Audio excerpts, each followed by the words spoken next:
ধুয়েও নিয়েছি। হ্যালো বন্ধুরা, তো দেখো আজ আমি করব কুল মাখা।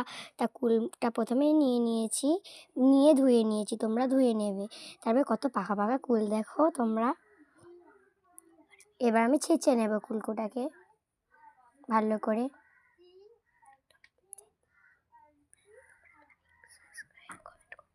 আর তোমরা পুরো ভিডিওটা দেখার আগে প্রথমে লাইক কমেন্ট শেয়ার করে দেবে। ছেঁচা হয়ে গেছে, এবার আমি মশলা দেব। দেখো কত সুন্দর মশলাটা দিই, কত সুন্দর ছেঁচা হয়েছে দেখো। এবার আমি দিয়ে দেব পরিমাণ মতো নুন।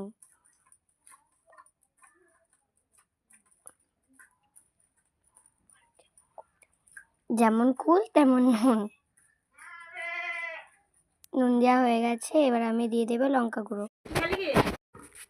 তো আমি ঝালটা বেশি খাই, তার জন্য দিয়ে দিয়েছি লঙ্কা গুঁড়ো।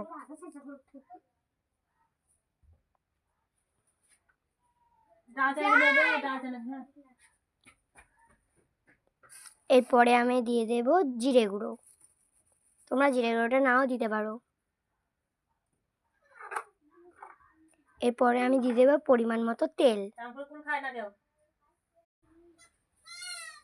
তেল দেওয়া হয়ে গেছে, এবার আমি দিয়ে দেবো পরিমাণ মতো জল। জল দেওয়া হয়ে গেছে, এবার আমি ভালো করে মাখিয়ে নেব।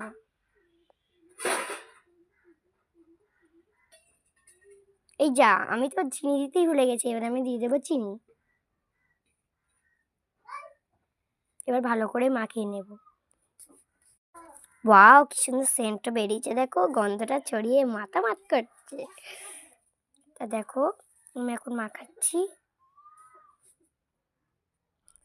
মাখানোটাও হেভি হয়েছে, জিভে জল পড়ছে আমার টপাস টপাস করে।